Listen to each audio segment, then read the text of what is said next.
Assalamualaikum warahmatullahi wabarakatuh. Kami dari kelompok 4 akan mempresentasikan tentang resum topik kami yaitu pengujian hipotesis rata-rata. Kelompok kami terdiri dari 3 mahasiswi. Yang pertama saya sendiri, Nawang Ambika, NIM 046, dan teman saya namanya Fani, NIM 015, dan Ellen, NIM 050.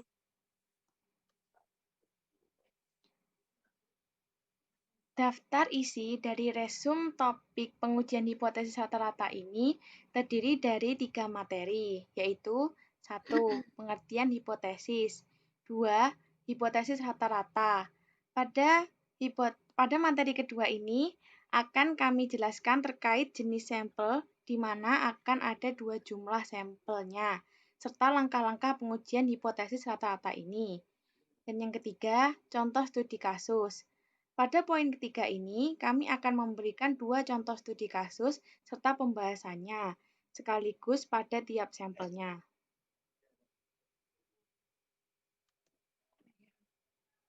Kemudian yaitu yang pertama adalah poin pertama tentang pengertian hipotesis.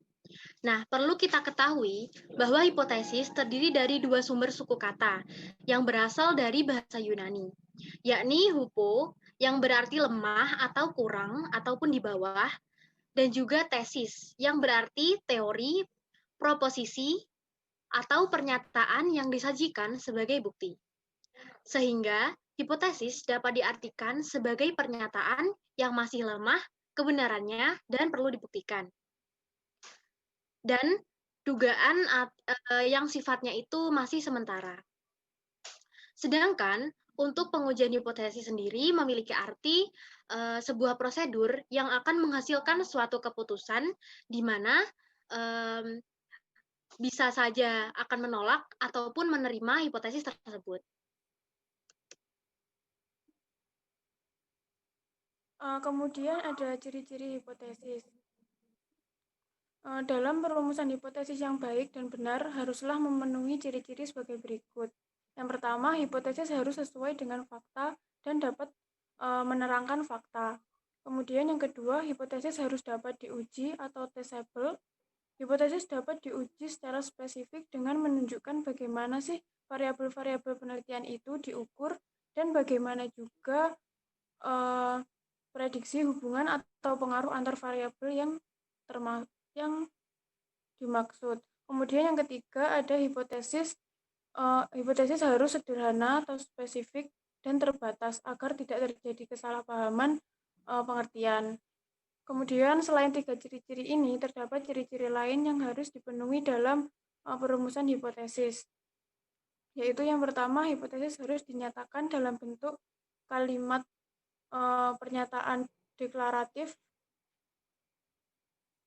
Yang kedua, hipotesis harus berisi pernyataan mengenai hubungan antar variabel atau paling sedikit 2 variabel penelitian. Fungsi hipotesis. Menurut Profesor Dr. S. Nasution, fungsi hipotesis adalah 1.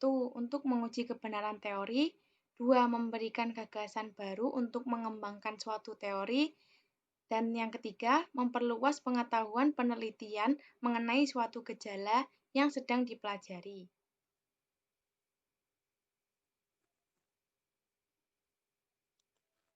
Yang kedua, hipotesis rata-rata. Pengujian hipotesis tentang rata-rata adalah pengujian hipotesis mengenai rata-rata populasi yang didasarkan atas informasi sampelnya. Kemudian pengujian rata-rata ini terdiri dari 3 varian, yaitu 1 rata-rata, beda 2 rata-rata, dan beda lebih dari 2 rata-rata. Nah, dalam pembahasan ini kami akan berfokus pada pengujian hipotesis 1 rata-rata dan beda 2 rata-rata.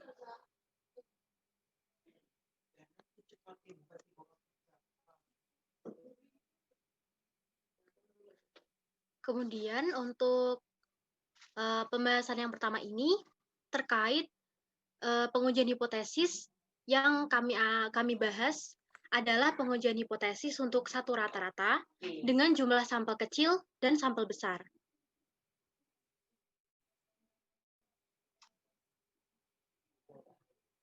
Nah, di sini ada sedikit perbedaan dalam teori untuk sampel besar dan juga sampel kecil. Untuk sampel besar, nilai N-nya itu tidak boleh melebihi dari nilai N-nya itu lebih dari 30. Sedangkan kalau sampel kecil, nilai N-nya itu bisa kurang dari dan sama dengan 30. Kemudian untuk uji statistiknya menggunakan tabel distribusi Z untuk sampel besar. Sedangkan pengujian hipotesis menggunakan sampel kecil dalam uji statistiknya menggunakan tabel distribusi T. Nah, untuk penggunaan kedua tabel ini akan kami jelaskan pada slide berikutnya dalam langkah-langkah pengujian hipotesis. Langkah pengujian hipotesis satu rata-rata dengan sampel kecil. 1. Menyusun hipotesis.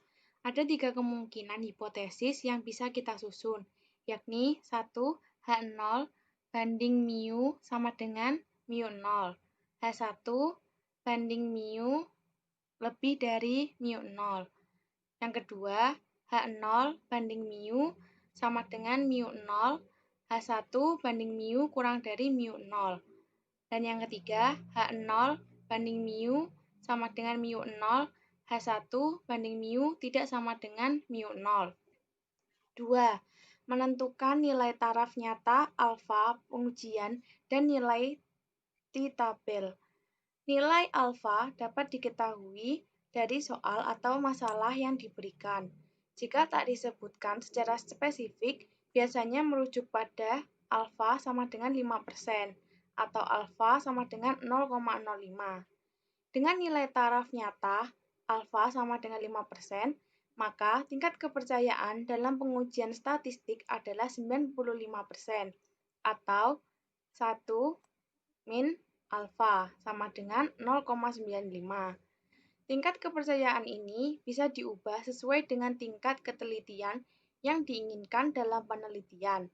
Nilai tingkat kepercayaan yang biasanya digunakan berkisar sekitar 90%, 95%, dan 99%, dengan alfa masing-masing 10%, 5%, dan 1%.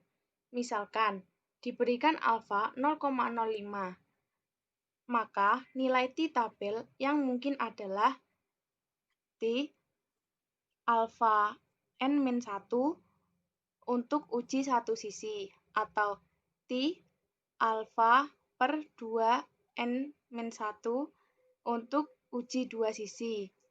dB sama dengan N-1 menunjukkan derajat bebas. Nah, ini adalah tabel distribusi T. 3. Pengujian. Terdapat 3 kemungkinan kriteria pengujian. 1. Untuk H0 banding mu sama dengan mu0 dan H1 banding mu lebih dari mu0.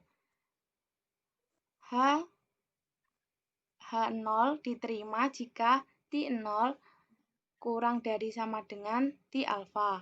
H0 ditolak jika T0 lebih dari T alfa. 2. Untuk H0 banding mu sama dengan mu0 dan H1 banding mu kurang dari mu0. H0 diterima jika T0 lebih dari sama dengan min T alfa. H0 ditolak jika T0 kurang dari min T alfa. 3. Untuk H0 banding mu sama dengan mu0 dan H1 banding mu tidak sama dengan mu0. H0 diterima jika min T alfa per 2 kurang dari sama dengan T0 kurang dari sama dengan T alfa per 2. H0 ditolak jika T0 lebih dari T alfa per 2 atau T0 kurang dari min T alfa per 2. 4. Mencari nilai uji statistik. Jika simpang baku populasi sigma diketahui, maka nilai uji statistiknya seperti ini. Jika sebaliknya, simpangan baku populasi sigma tak diketahui, maka nilai uji statistiknya itu seperti ini, di mana T0 adalah nilai uji statistik, X adalah rata-rata sampel, sigma adalah simpangan baku populasi, S adalah simpang baku sampel, dan N adalah banyaknya sampel. 5. Menarik kesimpulan. Langkah yang terakhir adalah menarik kesimpulan. Apakah menerima atau menolak H0 berdasarkan pada kriteria pengujian.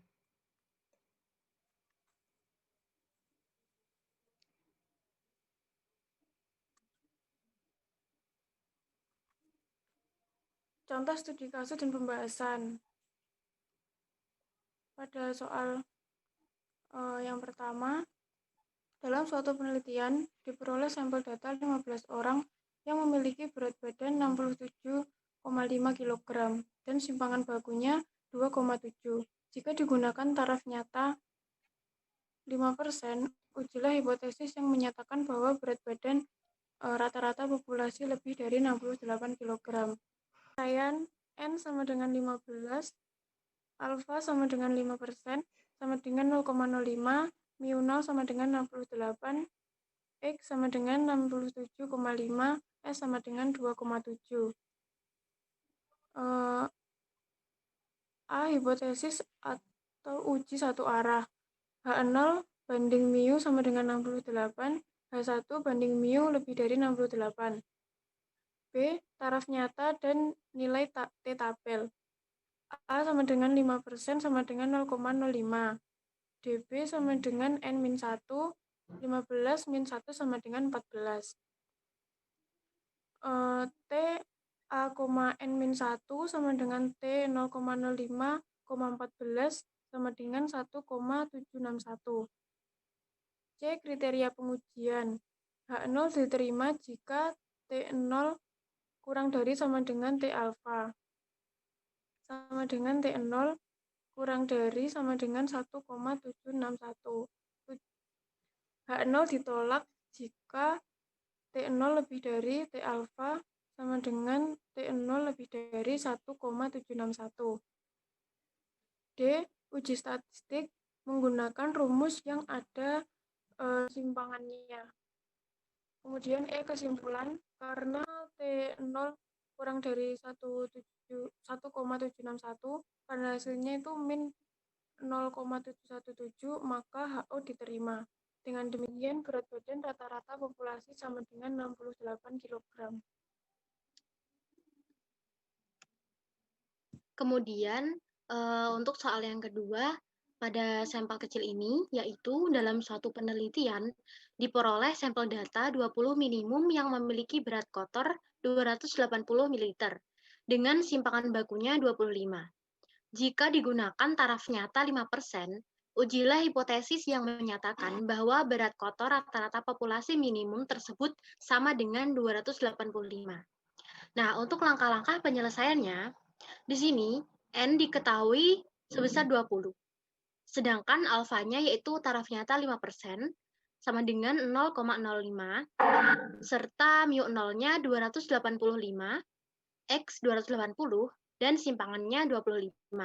Untuk langkah yang pertama yaitu pengujian hipotesis untuk uji dua arah. Yang pertama, H0 dibanding mu sama dengan 285 dengan H1 dibanding mu tidak sama dengan 285. Ini masuk pada kriteria hipotesis yang ketiga. Kemudian pada langkah yang kedua, taraf nyata dan nilai T tabel, yaitu untuk taraf nyatanya tadi kan 5% atau 0,05, maka alfa dibagi 2 sama dengan 0,025. Dan DB-nya N dikurangi 1. N-nya tadi kan 20, jadi 20 dikurangi 1 sama dengan 19. Maka T alfa dibagi 2 N-1 sama dengan 2,093.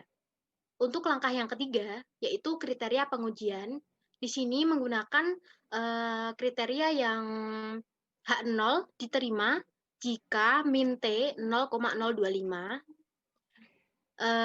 kurang dari sama dengan T0, kurang dari sama dengan T 0,025. yaitu sama dengan min 2,093 kurang dari sama dengan T0 kurang dari sama dengan 2,093. Begitupun untuk H0 ditolak jika T0 lebih dari 2,093 atau T0 kurang dari min T0,025 sama dengan T0 kurang dari min 2,093. Kemudian untuk uji statistiknya, menggunakan rumus yang simpangan bakunya sudah diketahui, dan hasilnya adalah min 0,89. Sehingga dapat disimpulkan, dikarenakan hasilnya tadi kan min 2,093 pada kriteria pengujian, di mana yang memenuhi syarat itu kan min 2,093 kurang dari sama dengan T0 kurang dari sama dengan 2,093, maka H0-nya diterima. Dengan demikian, populasi minimum secara rata-rata memiliki berat kotor 285 ml per kalengnya. Langkah pengujian hipotesis rata-rata dengan sampel besar. Yang pertama, menyusun hipotesis. Ada 3 kemungkinan hipotesis yang bisa kita susun, yakni yang pertama, H0 banding mu sama dengan mu0, H1 banding mu sama dengan lebih dari mu0. Yang kedua, H0 banding mu sama dengan mu0, H1 banding mu kurang dari mu0. Yang ketiga, H0 banding mu sama dengan mu0, H1 banding mu tidak sama dengan mu0. Yang kedua, menentukan nilai taraf nyata, alfa pengujian, dan nilai T-tabel.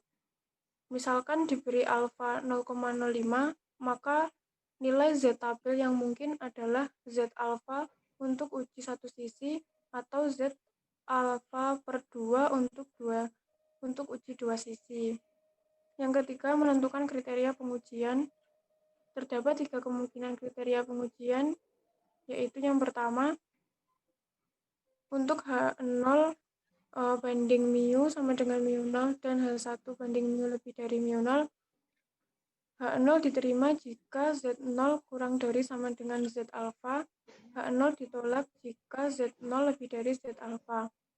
Yang kedua, untuk H0 banding mu sama dengan mu0 dan H1 banding mu kurang dari mu0, H0 diterima jika Z0 lebih dari sama dengan min Z alfa, H0 ditolak jika Z0 kurang dari min Z alfa.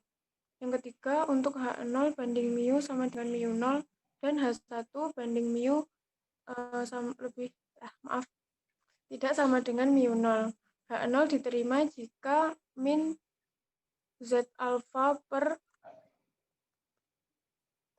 2 Z alfa per 2 kurang dari Z0 kurang dari sama dengan Z alfa per 2. H0 ditolak jika Z0 lebih dari Z alfa per 2 atau Z0 kurang dari min Z alfa per 2. Untuk langkah yang kedua ada studi typo, maksud saya ini adalah nilai Z-tabel. Kita lanjutkan ke slide selanjutnya. Ini merupakan tabel Z-tabel, dan untuk langkah yang keempat yaitu menentukan kriteria pengujian. Ada 3 kemungkinan dalam kriteria pengujian ini, yaitu untuk H0 banding mu sama dengan mu0 dan H1 banding mu lebih dari mu0. Untuk syarat H0 diterima dan ditolaknya sebagai berikut. Kemudian, untuk kemungkinan yang kedua, H0 banding mu dan H1 banding mu kurang dari mu0. Untuk H0 diterima jika Z0 lebih dari sama dengan min ZA, dan H0 ditolak jika Z0 kurang dari min ZA.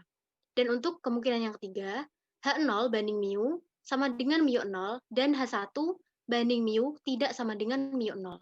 Untuk diterima dan ditolaknya H0 sebagai berikut ya syaratnya.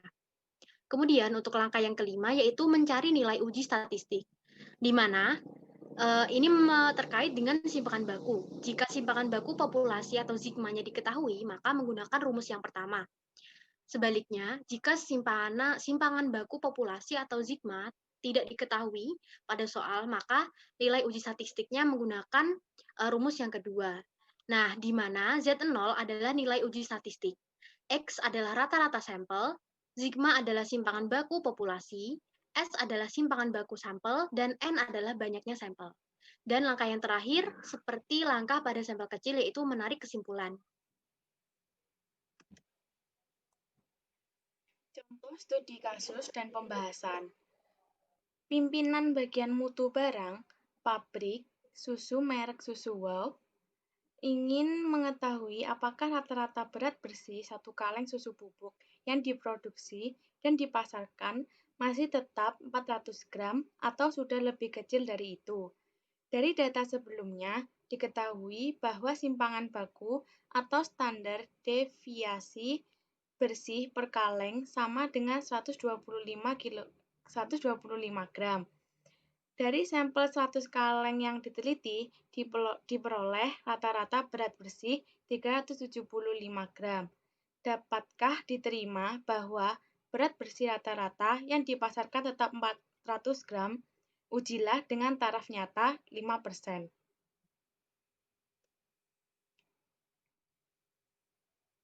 Untuk penyelesaiannya, di sini diketahui N sama dengan 100, X sama dengan 375, sigma sama dengan 125, mu 0 sama dengan 400. Untuk yang pertama, formulasi hipotesis H0 banding mu sama dengan 400, H1 banding mu kurang dari 400. Untuk taraf nyata dan nilai Z tabelnya, alfa sama dengan 5% atau 0,05, Z 0,05-nya diperoleh min 1,645. Untuk kriteria pengujiannya, H0 diterima jika Z0 lebih dari sama dengan min 1,64, H0 ditolak jika Z0 kurang dari min 1,64. Langkah selanjutnya yaitu uji statistik. Nah, di sini menggunakan rumus Z0 sama dengan X min mu 0 dibagi sigma per akar N. Diperoleh hasilnya Z0 adalah min 0,22.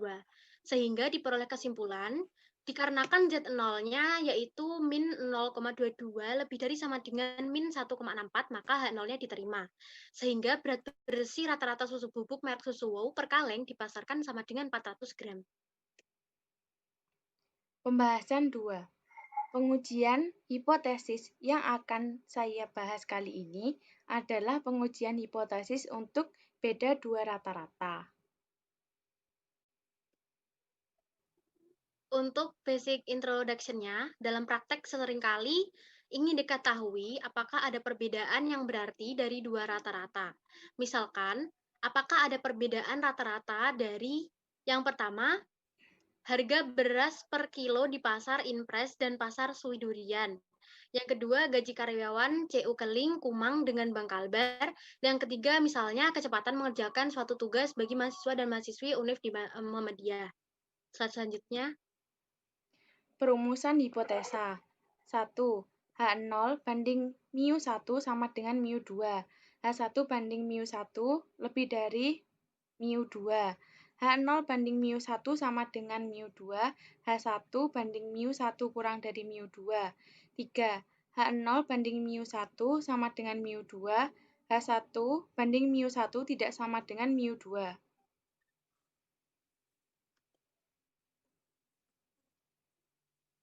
Untuk uji statistik sampel besar, yaitu N lebih dari 30.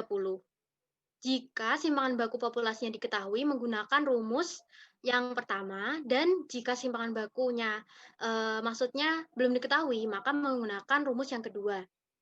Sedangkan untuk uji statistik pada sampel kecil, dengan N kurang dari 30, maka T0 bisa dihitung dengan dua rumus, yaitu rumus yang pertama ataupun rumus yang kedua.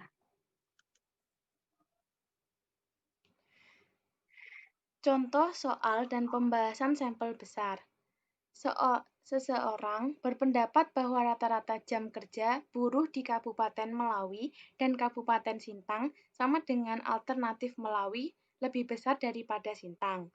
Untuk itu, diambil sampel di kedua daerah, masing-masing 100 orang dan 70 orang, dengan rata-rata dan simpangan baku 38 dan 9 jam per minggu, serta 35 dan 7 jam per minggu.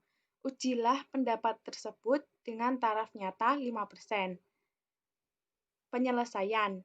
Diketahui N1 sama dengan 100, N2 sama dengan 70, X1 sama dengan 38, X2 sama dengan 35, S1 sama dengan 9, dan S2 sama dengan 7.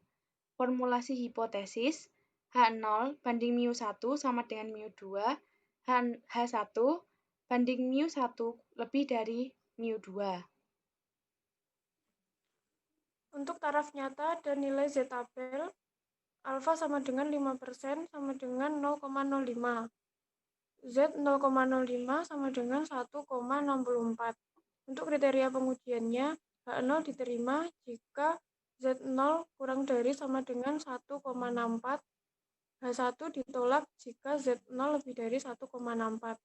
Kemudian uji statistiknya menggunakan rumus sebagai berikut. Kemudian hasil akhirnya 2,44. Kesimpulan, Z0 sama dengan 2,44 lebih dari 1,64 sehingga H0 ditolak. Rata-rata jam kerja buruh di Melawi tidak sama dengan di Sintang. Sekian presentasi dari kelompok kami, itu kelompok 4. Apabila ada salah kata maupun salah dalam cara menerangkan kami, mohon maaf sebesar-besarnya. Untuk template dari TPPT ini bersumber dari slides.com dan referensinya bisa sudah tertera pada slide ini. Sekian dari kami. Wassalamualaikum warahmatullahi wabarakatuh.